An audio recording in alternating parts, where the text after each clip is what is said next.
Hello students, last class के अंदर जो बेसिक डेफिनेशन थी वो तो कवर हो गई।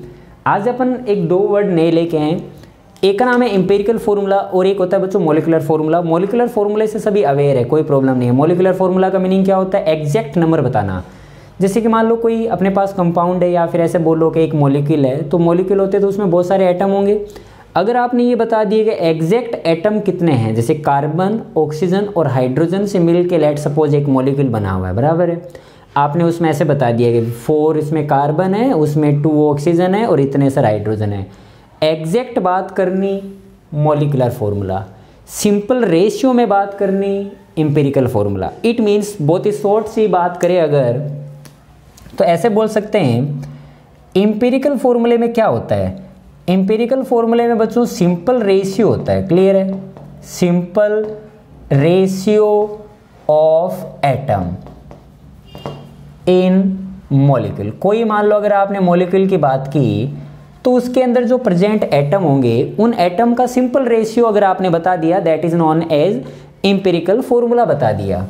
और बोलेंगे मॉलिक्यूलर फॉर्मूला क्या होता है भाई? तो मॉलिक्यूलर फॉर्मूले में आपको सिंपल नहीं बताने, एग्जैक्ट एटम, एग्जैक्ट रेशियो, बिल्कुल कितना है, एक्चुअल ये बोलो या फिर एग्जैक्ट बोलो, वो आपको रियल में बताने कितने, that is known as molecular formula. For example जैसे यहाँ पे बच्चों मैंने कोई मॉलिक्यूल लिया, ठीक है, यहाँ पे मैंने बोला कि बेंजीन, तो बेंजीन किसे बोलते हैं? तो बेंजीन इसको बोलते हैं, बराबर है। यहाँ पे हाइड्रोजन होते हैं सब जगह।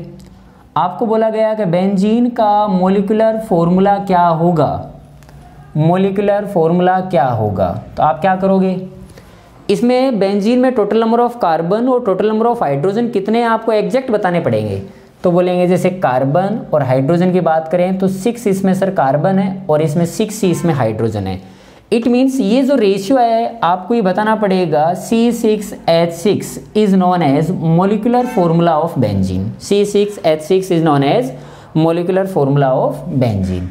अगर मैंने बोला इसका एम्पिरिकल फॉर्मूला बताना, तो एम्पिरिकल फॉर्मूला मीन्स व्हाट? आपको सिंपल सा रेशियो बताना है। इसमें कौन कौन है बच्चों? कार्बन और हाइड्रोजन है। कितने थे? 6:6 थे। इसको मैं क्या लिख सकता हूँ? डिवाइड बाई 6 मतलब 1:1 लिख सकता हूँ। इनडायरेक्टली इसको सिंपल किया जाए तो 1:1 आएगा, ये बात ठीक है। तो इसको मैं ऐसे लिखूँ तो CH1 तो CH is what? CH is empirical formula of benzene. C6H6 is what? Molecular formula of benzene. चलो और करते हैं। मान लो बच्चों मैंने बोला ब्यूटेन, तो आपके ब्यूटेन से क्या फीलिंग आती है? What is the molecular formula of butane? It means C4H10। तो ये आपने तो एग्जैक्ट बता दिया। टोटल नंबर ऑफ कार्बन 4 है, हाइड्रोजन उसमें 10 है। एग्जैक्ट बात करना मॉलिक्यूलर फॉर्मूला। और अगर मैंने बोला कि अगर रेशियो की बात करें तो सर ये 4 है और ये 10 है, तो इसको आप सिंपल कितना कर सकते हो? तो सर इसको हाफ कर दूं 2 तो इसका 5 हो जाए, इससे ज़्यादा और सिंपल नहीं हो पाएगा। इट मीन्स 2:5 सबसे सिंपल था। तो मैं इसको कैसे लिख सकता हूँ? C2H5। C2H5 is the empirical formula of butane. मैं ऐसे बोल सकता हूँ। फिर तो आई बात समझ में? जैसे देखो और करते हैं। मान लो और मैं मॉलिक्यूल्स लेता हूँ, आप मुझे बताना, ठीक है। बच्चों एक ऑक्जेलिक एसिड होता है, ऑक्जेलिक एसिड। ऑक्जेलिक एसिड इसको बोलते हैं COOH। इसका मॉलिक्यूलर फॉर्मूला बनाओ, इसका मॉलिक्यूलर फॉर्मूला बनाओ। चलो कैसे बनाओगे? इसमें कार्बन कितने हैं टोटल? कुछ इसमें कौन है? हाइड्रोजन और ऑक्सीजन, 3 एलिमेंट है। एग्जैक्ट कितने हैं? कार्बन 2 है, हाइड्रोजन कितने हैं? 2 है, ऑक्सीजन कितने हैं? 4 है। तो इसका मॉलिक्यूलर फॉर्मूला क्या बनेगा? C2H2O4। तो आपने बिल्कुल एग्जैक्ट बताया है ना, कितने कार्बन है, कितने हाइड्रोजन है, that is known as molecular formula. This one is known as molecular formula of oxalic acid. Okay, अगर मैंने पूछा मुझे एम्पिरिकल फॉर्मूला चाहिए, तो एम्पिरिकल में क्या करोगे बोलो? अपन बोले सिंपल रेशियो ले लेंगे। जैसे देखो 2:4 है, तो इसका रेशियो मैं क्या ले सकता हूँ? 1:1:2 लिख सकता हूँ। तो ऐसे करूँ तो क्या लिखोगे? C1H1O2। तो this is what? This is empirical formula of oxalic acid, है ना। चलो ठीक है। चलो आप मुझे बताओ कोई कुछ किसका भी ले लो, चलो एसिटिलीन की बात करते हैं। एसिटिलीन, एसिटिलीन बच्चों किसको बोलते हैं? CH ट्रिपल बॉन्ड CH, याद है ना? तो जैसे इसको बोलते हैं एसिटिलीन, इसका नाम है, कॉमन नेम है इसका एसिटिलीन। इसका मोलिकुलर फॉर्मूला बताना, तो बोले इसमें कार्बन और हाइड्रोजन एग्जैक्ट बात करें तो 2:2 है सर, बराबर है। इट मीन्स उसका मोलिकुलर फॉर्मूला क्या बनेगा? C2H2। This is what molecular formula of acetylene. अगर मैंने बोला एम्पिरिकल फॉर्मूला बताओ, तो 2:2 को मैं क्या लिख सकता हूँ? सिंपल 1:1 लिख सकता हूँ। It means CH is empirical formula of that compound. Clear है ये बात? ओके, ऐसा आपको करना पड़ेगा।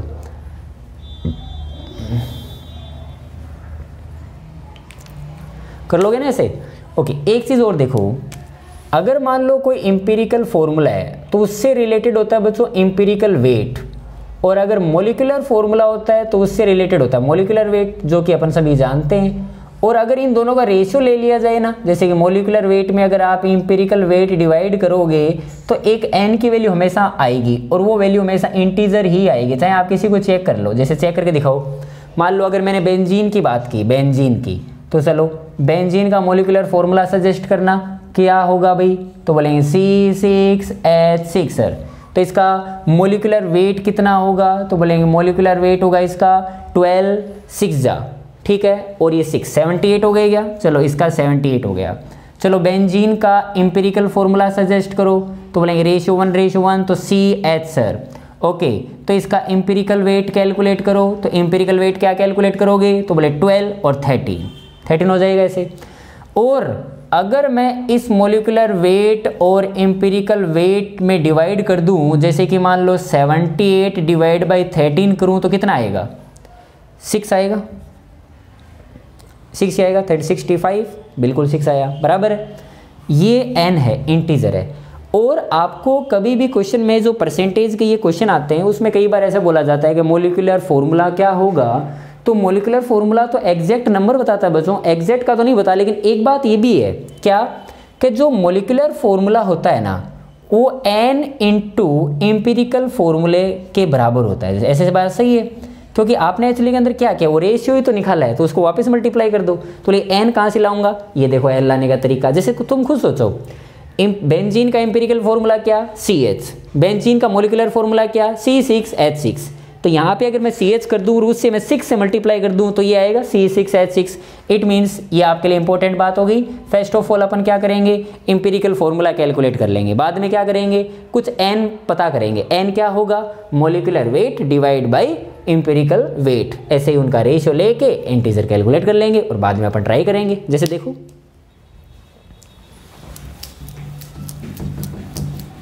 कैसे करना होगा, एक क्वेश्चन अपन करके देखते हैं।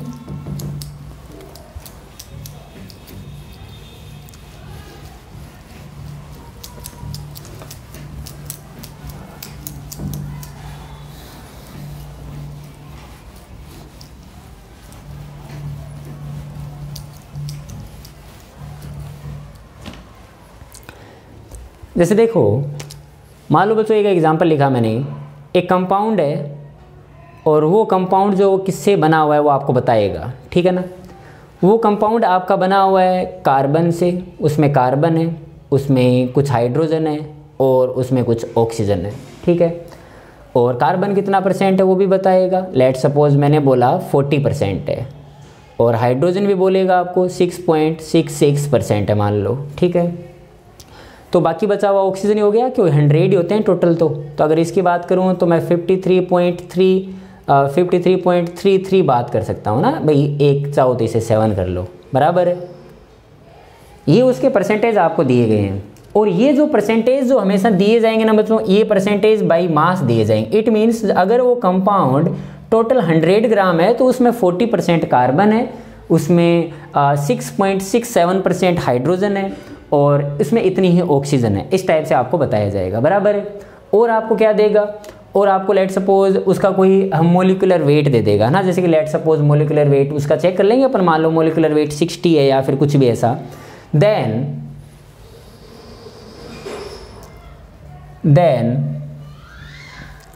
derive the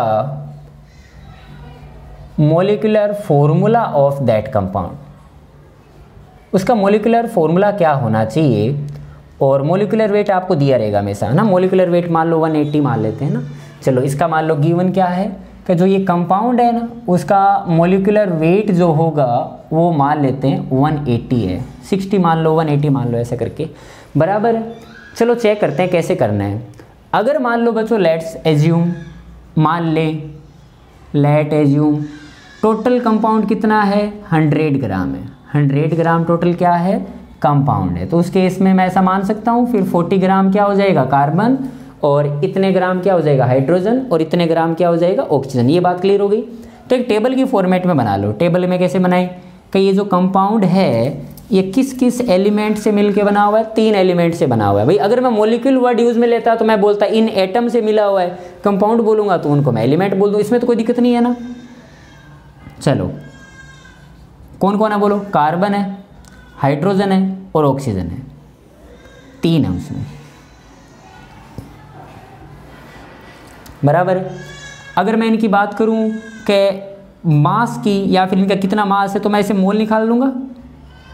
भाई अगर मैंने बोल लिया कि टोटल 100 ग्राम है तो 100 ग्राम है तो फिर मैं मोल कैलकुलेट कर सकता हूँ। इसका कितना ग्राम है बच्चों 40 ग्राम डिवाइड बाई कार्बन का उतना कितना है 12, तो मोल ऐसे कैलकुलेट करते हैं। ओके हाइड्रोजन की बात करें तो 6.67 ग्राम डिवाइड बाई 1। बोले ऑक्सीजन की बात करें तो 53.33 डिवाइड बाई 16। कैसे कर लोगे। ओके बाद में क्या करूं, बाद में इनका रिलेटिव रेशियो ले रहे हैं अपन, रिलेटिव रेशियो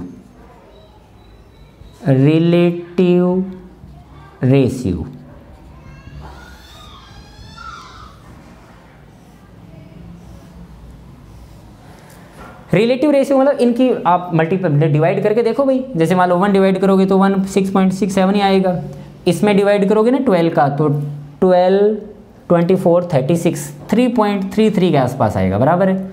16 32 48 इसमें भी ये आएगा। क्लियर है। यहाँ पे मैंने आपको बोला कि सिंपल से सिंपल रेशियो बना लो, सिंपल से सिंपल रेशियो। तो सिंपल रेशियो कैसे बनाओगे, जो सबसे छोटा होता है ना उसको डिवाइड कर दो सब में। तो इसमें तीनों में सबसे छोटा कौन है 3.33। और याद रखना बच्चों ये जो परसेंटेज दिए जाएंगे ना ये मैं ऐसे रैंडम से नहीं ले सकता, बिल्कुल बुक के डेटा लेने पड़ेंगे, क्योंकि वो परसेंटेज में आने भी तो चाहिए ना। क्योंकि देखो इसको मैंने इसमें डिवाइड किया, सबसे सिंपल लूँगा तो छोटे से छोटा ये है, तो इसमें मैंने डिवाइड कर दिया तो बोले कितना आ गया 1 आ गया। तो इसमें डिवाइड किया तो इसमें मैंने डिवाइड किया तो सर ये ऑलमोस्ट 2 आ गया। इसमें मैंने डिवाइड किया इसको तो ये सर 1 आ गया। तो ये एकदम एग्जैक्ट इंटीजर आ जाए इसके लिए तो मुझे डेटा बिल्कुल परफेक्ट चाहिए ना, ऐसे मैं रैंडम से तो नहीं ले सकता। इसलिए बिल्कुल अपन को बुक का ही क्वेश्चन करने हैं इस टाइप के बराबर। ये रेशियो आया किसका सिंपल रेशियो। अगर आपके पास सिंपल रेशियो आया है तो बच्चों क्या आपको मिलेगा, क्या आपको मोलिकुलर फॉर्मूला मिलेगा या इंपेरिकल फॉर्मूला। तो अपन बोलेंगे इंपेरिकल फॉर्मूला मिल जाएगा सर। इट मीन्स देखो कार्बन और जो अपने पास हाइड्रोजन था और ऑक्सीजन था उनका सिंपल रेशियो आया ये वाला। क्लियर है। इट मीन्स इंपेरिकल फॉर्मूला क्या हो जाएगा CH2O ये हो गया। अगर मैंने बोला कि ये इंपेरिकल फॉर्मूला है तो इंपेरिकल वेट कितना हो जाएगा भाई, तो इंपेरिकल वेट कैलकुलेट कर लो। तो बोले इंपेरिकल वेट मतलब जैसे ये 12 हो गया है ना, और 12 और 2 14 हो गया, और 14 और 16 इसका 16 30 हो गया। तो ये लो भाई 30 हो गया बराबर है। इंपेरिकल वेट बच्चों कितना आया 30 आया। मोलिकुलर वेट आपको क्वेश्चन में दिया रहेगा तो मैं वो क्या निकाल लूँगा n निकाल लूँगा। n क्या होता है भाई, तो बोलेंगे molecular weight divide by empirical weight बराबर है। मोलिकुलर वेट कितना गिवन है 180 डिवाइड बाई इंपेरिकल वेट कितना आया 30। इट मीन्स वो इंटीजर क्या आया n कितना आया वो 6 आया। तो अब अपन जरूर बता सकते हैं उसका रियल में मोलिकुलर फॉर्मूला क्या है। कैसे पता करोगे बदलो, तो molecular formula is equals to n into 6 into उसका इंपेरिकल फॉर्मूला ये हो जाएगा। ओके तो अगर मैंने बोला कि मोलिकुलर 6 को मल्टीप्लाई कर दूंगा तो उसका एग्जैक्ट मोलिकुलर फॉर्मूला क्या आ जाएगा, तो C6H12O6। तो ये था मतलब ओरिजिनल में, और ये C6H12O6 जो होता है वो ग्लूकोज होता है बच्चों। कौन होता है ये ग्लूकोज। इसका मतलब ग्लूकोज का अगर आपसे पूछे कि एम्पिरिकल फार्मूला क्या, तो एम्पिरिकल फार्मूला ये रहा। तो एग्जैक्ट मोलिकुलर फार्मूला क्या, तो उसके लिए मुझे n चाहिए। तो n कैसे कैलकुलेट करूंगा, molecular weight divide by empirical weight, इस टाइप से। ओके, इनको नोट डाउन करो।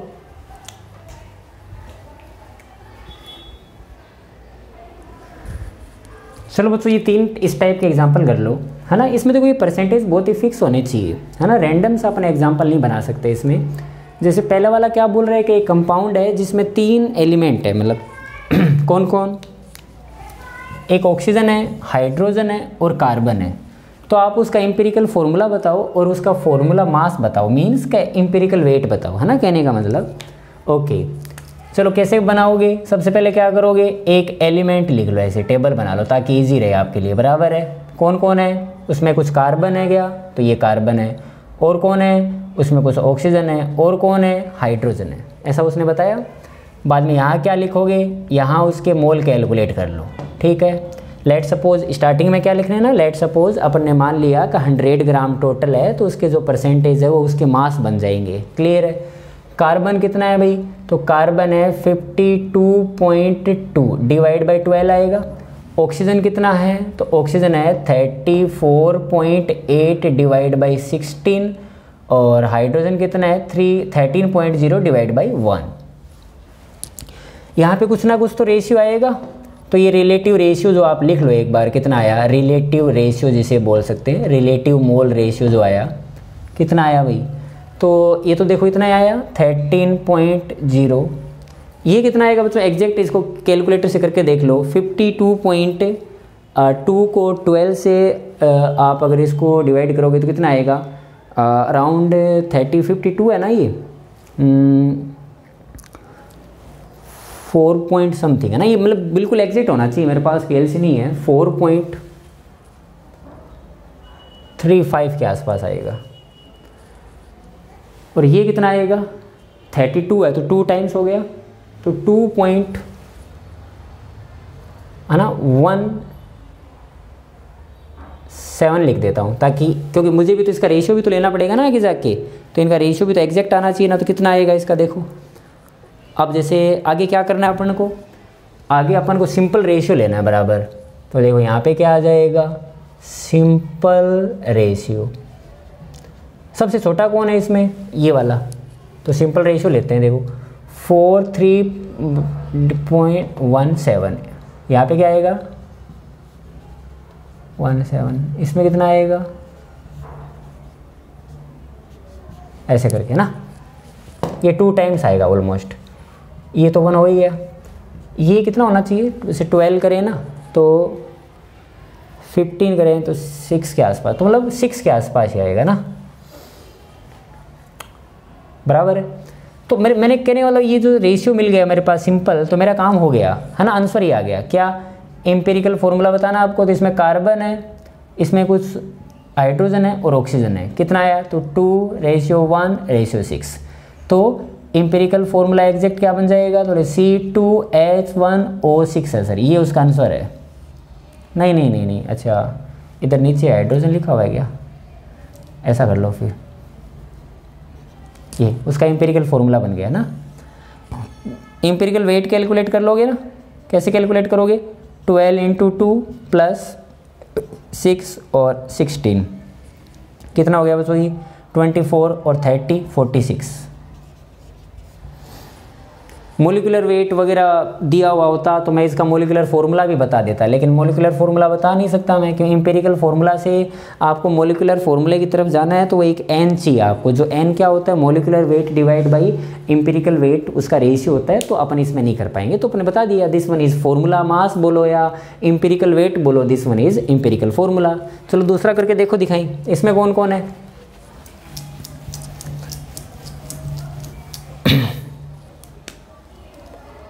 इसका करते हैं ना, इसमें एलिमेंट बोलो कौन कौन है। इसमें बच्चों एक तो एलिमेंट है पोटेशियम, और कौन है क्रोमियम, और कौन है ऑक्सीजन, 3 है इसमें। लेट सपोज टोटल 100 ग्राम मान लेते हैं, तो उसके मोल निकाल लें।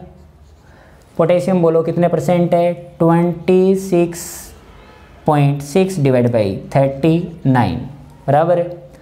ओके, क्रोमियम 35.4 डिवाइड बाई, इसका बच्चों जनरली अपन है ना 65 के आसपास लेते हैं। और ऑक्सीजन की बात करें अगर तो 38.1 डिवाइड बाई 16। इसको KLC से कैलकुलेट करो इसको 1 मिनट, है ना, नहीं तो पता ही नहीं चलेगा। KLC से कैलकुलेट करना पड़ेगा ये, इसका KLC एक बार मैं लेके आता हूँ।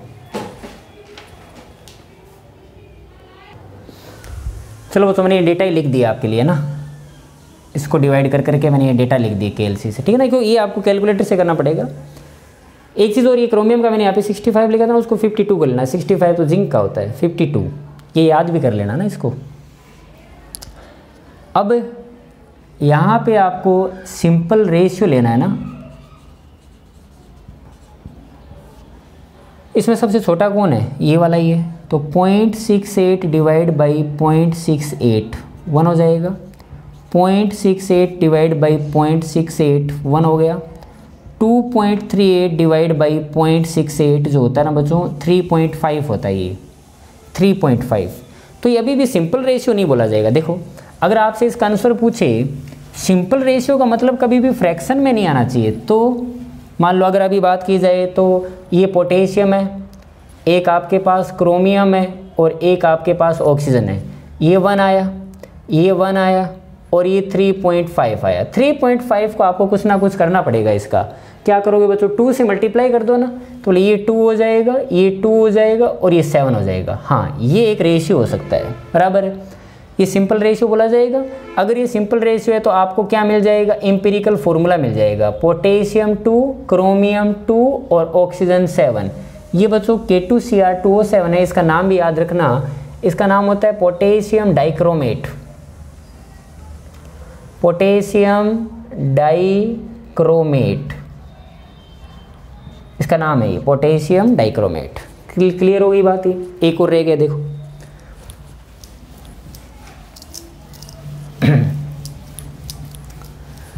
थर्ड वाले को पढ़ो एक बार। और वो क्या बोल रहा है, वो ऐसे पूछ रहा है कि एक एसिड है कोई, वो एसिड के अंदर कौन कौन है, कार्बन है और हाइड्रोजन है, बाकी जो भी बच गए है वो ऑक्सीजन है।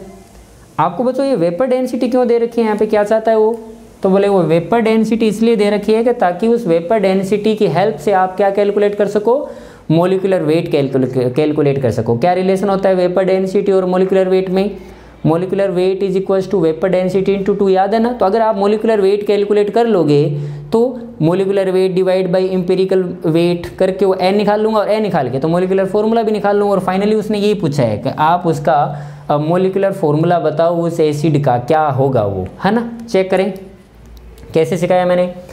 सबसे पहले क्या लिखो, एलिमेंट लिखो, कौन कौन है इसमें, इसमें बच्चों एक कार्बन है, इसमें ऑक्सीजन भी है, इसमें हाइड्रोजन भी है। उसके बाद में लेट सपोज मान लो टोटल 100 ग्राम है। अगर टोटल 100 ग्राम है तो उसके मोल निकाल लेता हूँ यहाँ पे। तो चलो मोल निकालते। कार्बन तो कितना है 26.67 डिवाइड बाई 12। ऑक्सीजन की बात करें तो ऑक्सीजन कितना हो जाएगा बच्चों, ये देखो कितना रह गया, ये 26.67 और 2.22 तो ये 9 हो गया, ये 8 हो गया, ये 28.89 है ना। तो 71.11 बोल सकता हूँ मैं ना। तो बाकी बच जाएगा ना, क्यों बाकी बचा हुआ ऑक्सीजन है। तो ऑक्सीजन कितना हो जाएगा, तो ऑक्सीजन हो जाएगा 71.11 बराबर 71.1। इसमें डिवाइड बाई क्या करूँ 16 करो। हाइड्रोजन बताओ कितना है, तो 2.22 डिवाइड बाई 1। ओके, वापस आपको कैलकुलेट तो करना पड़ेगा भाई आगे भी। यहाँ पे आपको रेशियो लेना है, रिलेटिव रेशियो ले लेते हैं चलो पहले।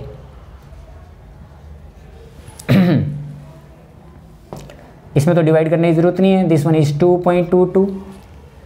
12 में बच्चों 26 का डिवाइड करना है ना, तो 24 आएगा ना, वो 24 2 टाइम्स और उसके आगे 20 इतना ही आएगा आसपास, है ना। क्योंकि देख लो ना, क्योंकि कैंसिल भी तो होना चाहिए ना, आप ऑलमोस्ट इतना आएगा। और 16 में डिवाइड करोगे तो 32, बाद में 48, 54, ये अराउंड बच्चों आएगा 4.44 के आसपास। क्योंकि मुझे इतना पता चल गया कि 4 टाइम्स, क्योंकि 16 5 से 80 होता है तो 5 से कम आएगा, है ना। लेकिन इतना ही आएगा ना, क्योंकि मुझे इस क्वेश्चन का भी तो पता है ना कि भाई ऐसे रेशियो आएंगे जो एक दूसरे से कैंसिल आउट हो सके, रैंडम सा कोई रेशियो आ ही नहीं सकता, है ना। नहीं तुम अपने आप ही क्वेश्चन बना देता ना कि इसके इतने % ले लो, इसके इतने % ले लो। आपको एक इस टाइप का परसेंटेज चाहिए जो बिल्कुल एक दूसरे में डिवाइड हो सके। ओके, तो इसका सिंपल रेशियो बोलो दिखाई। सिंपल रेशियो सबसे छोटा कौन है इसमें? 2.22, तो 2.22 divide by 2.221, 4.44 divide by 2.222, 2.22 divide by 2.221,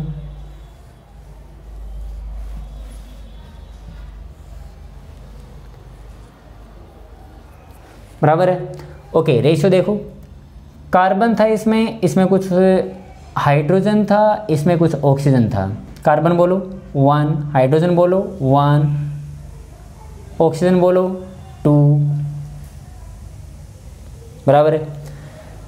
अगर मैं इसका एम्पिरिकल फॉर्मूला पूछूं तो क्या बोलोगे? CHO2, CHO2। एम्पिरिकल वेट बोलना है इसका, एम्पिरिकल वेट तो बोलेंगे 12 और 13। हाइड्रोजन का एक हो गया 13 और इसका हो गया 32 हो गया, तो 32 हो गया और ये टोटल मिला के कितना हो गया? 45 हो गया।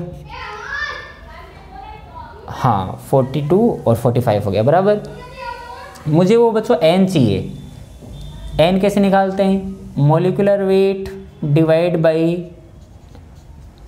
By empirical weight.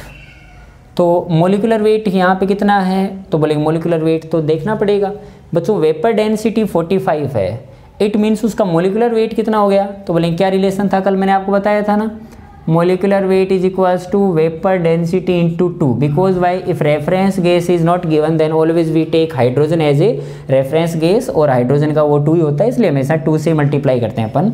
तो 90 हो गया कहने का मतलब, divide by 45 which is equals to 2। तो आपको पता चल गया कि वो n की वैल्यू 2 है। तो इसका फाइनल आंसर अगर आपको लिखना हो कि उसका मोलिकुलर फॉर्मूला क्या होगा तो कैसे बताओगे? बोलेंगे molecular formula is equals to, वो n कितना आया? तो बोलेंगे 2 आया, और उसका एम्पिरिकल फॉर्मूला कितना था? CHO2 था। तो फाइनली उसका मोलिकुलर फॉर्मूला क्या बन जाएगा? तो 2 से मल्टीप्लाई कर दो इसे, तो molecular formula is equals to C2H2O4, C2H2O4, ये है बच्चों उसका आंसर। तो इसको मैं ऐसे भी लिख सकता हूँ ना, देखो ये वो बात तो एक ही है ना, चेक करो, 2 carbon 4 oxygen 2 hydrogen, oxalic acid. कौन सी एसिड है ये? ऑक्जेलिक एसिड, ऑक्जेलिक एसिड आएगा ये, बराबर है। चलो ऐसा ही क्वेश्चन मैं आपको आज क्वेश्चन ऑफ द डे में दूंगा, ठीक है ना। आपको सॉल्व करना है और ऐसे मोलिकुलर फॉर्मूला जैसा आंसर देना है, बराबर।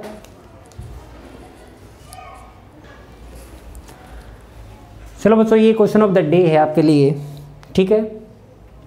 इसमें कुछ नहीं करना, ये जो किया ना बस इसके जैसा ही है। आप प्रैक्टिस के लिए मैं आपको दे रहा हूँ कि एक एनालाइज किया गया जिस कंपाउंड के अंदर हाइड्रोजन इतना है, कार्बन इतना है, बाकी बचा हुआ ऑक्सीजन है, और उसकी वेपर डेंसिटी जो है ना वो 44 है। तो आप ये बता सकते हो कि उसका मोलिकुलर फॉर्मूला क्या होगा, वो आपका आंसर है बच्चों, बराबर है। ओके, चेक करो, आराम से करना है इसको और आंसर देना। क्लियर है बच्चों? Okay, thank you so much.